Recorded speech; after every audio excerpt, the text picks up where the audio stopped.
Well, now I want to turn to our next segment, which is high rail modeling. And this is the sponsor for this segment is Millhouse Studios.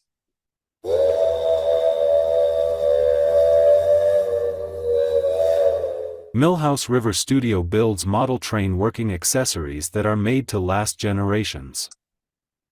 Millhouse River products are built out of aluminum and have scale brass details that even the most demanding scale modeler will appreciate. Since our industry entry in 2009 with the introduction of our flagship turntable, Millhouse River has continued to add new, innovative products, like our scale transfer table, rotary coal dumper, flood coaling tower and, most recently, a working conveyor that transports coal from the dumper to the loader. All of Millhouse River Studio's stunningly realistic products are currently available in O scale. We are adding new scales on some products, including the upcoming release of an HO scale turntable featuring our aluminum construction and stunning brass details that is big enough to handle a big boy locomotive. When it comes to your layout, don't settle for less, get Millhouse River Studio.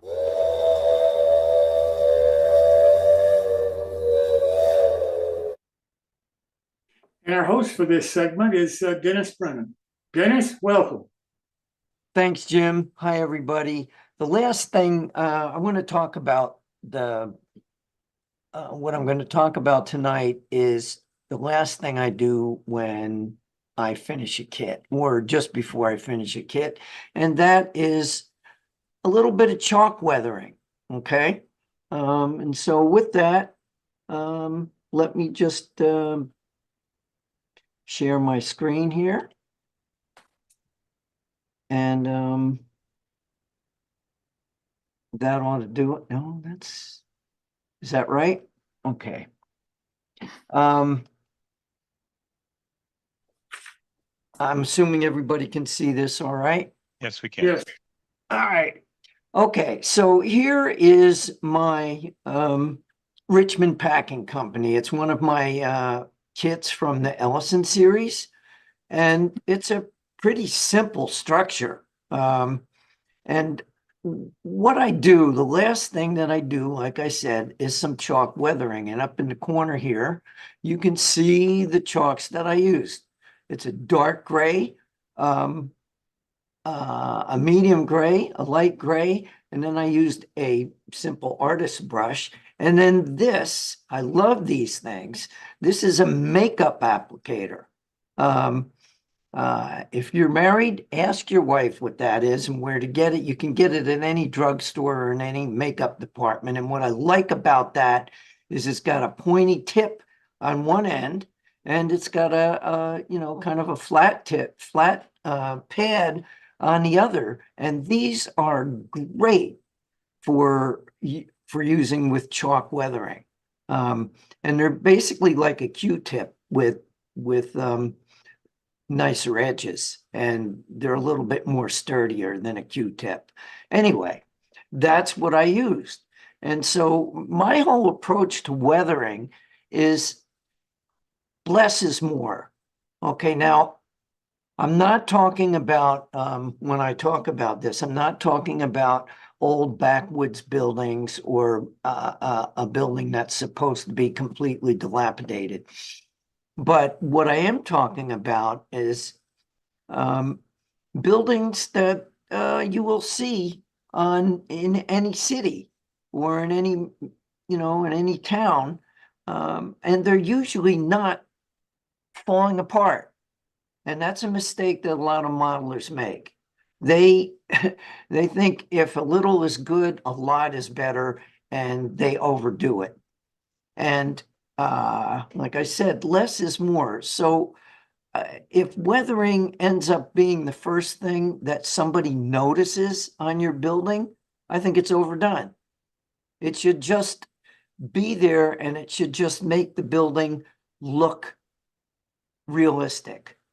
And so you can see my approach here. And what I did is I simply used the lighter chalks on the roof. I just streaked it down. And where the concrete is over here, I used a darker chalk on the concrete, and then there's a little bit of a lighter area where the concrete leached out. Maybe the cement leached or something over here. And then under the windows is the next thing that I did.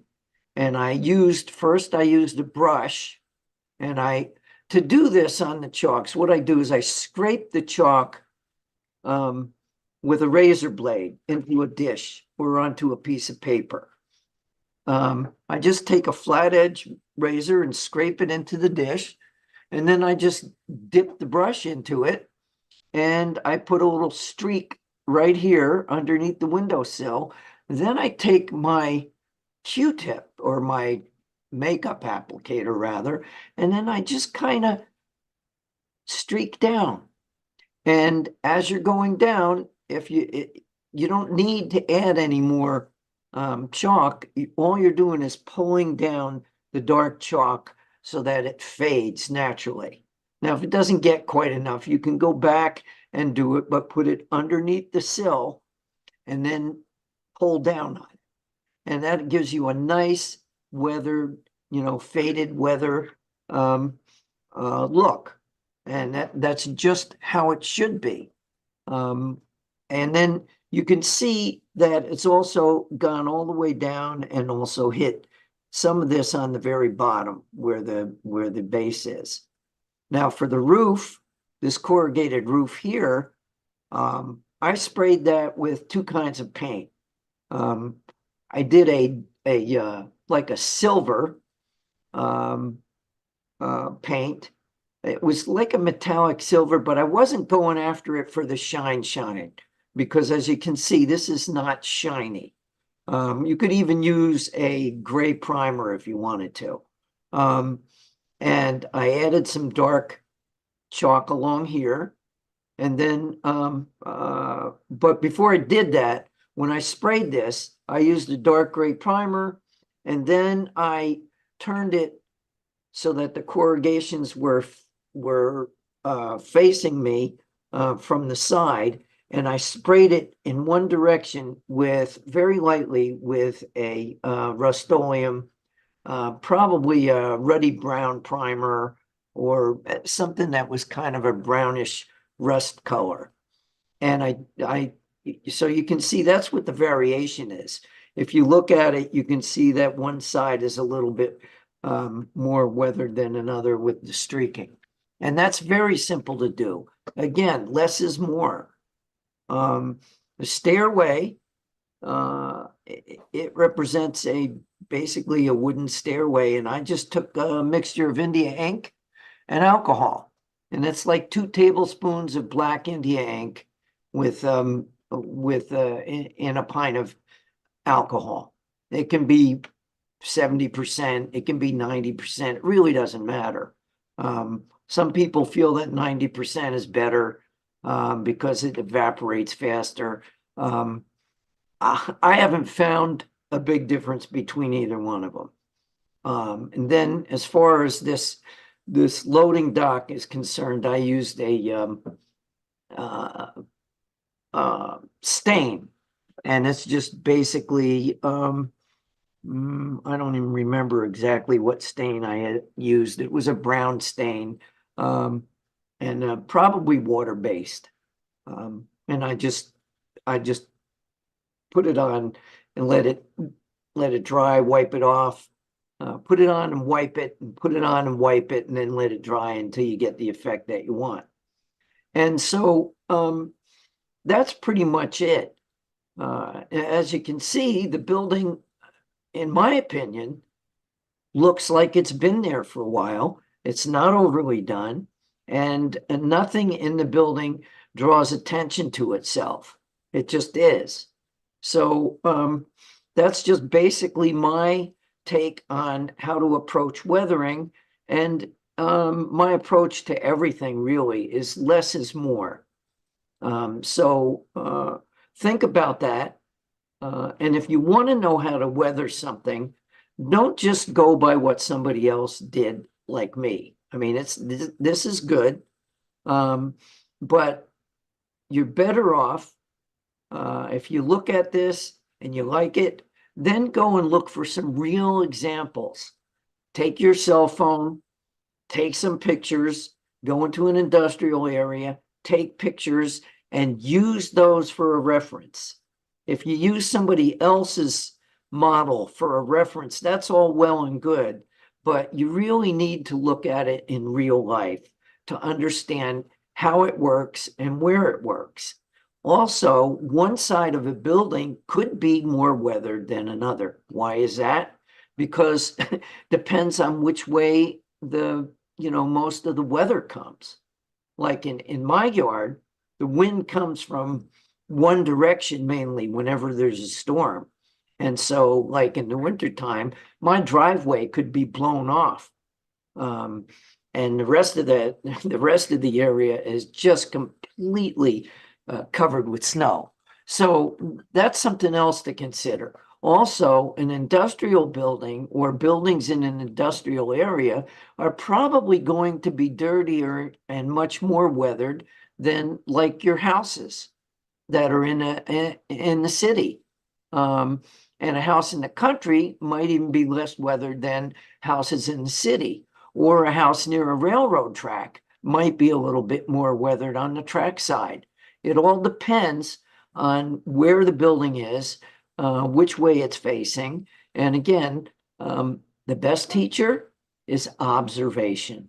And that's what I do. Even though, I have a good feel for this kind of thing. I use real pictures all the time.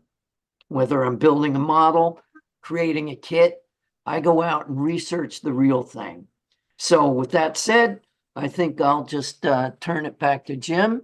And if there's any questions, just give me a shout. I've said for a long time, Dennis, and I really appreciate what you've done tonight. But I've said for a long time, to me, modeling is modeling. It makes no difference to me whether it's high rail modeler or a two rail modeler or whatever it is. I think that the lessons that Dennis tried to teach tonight and the philosophy that he's trying to talk about tonight works for both three railers, two railers, trolley people, you name it, because it's all the same. It's all modeling. And Dennis, I really appreciate the way that you're presenting this so that people do understand that modeling is modeling regardless who's doing it. Well, thank you, Jim. And the modeling is modeling. I don't care what scale you're in. It just doesn't matter. So, thanks for listening. And if anybody ever has any questions, please feel free to email me at dennis@brennansmodelrr.com. You can find that on my website, which is brennansmodelrr.com. Thanks again, guys, and I'll see you next time.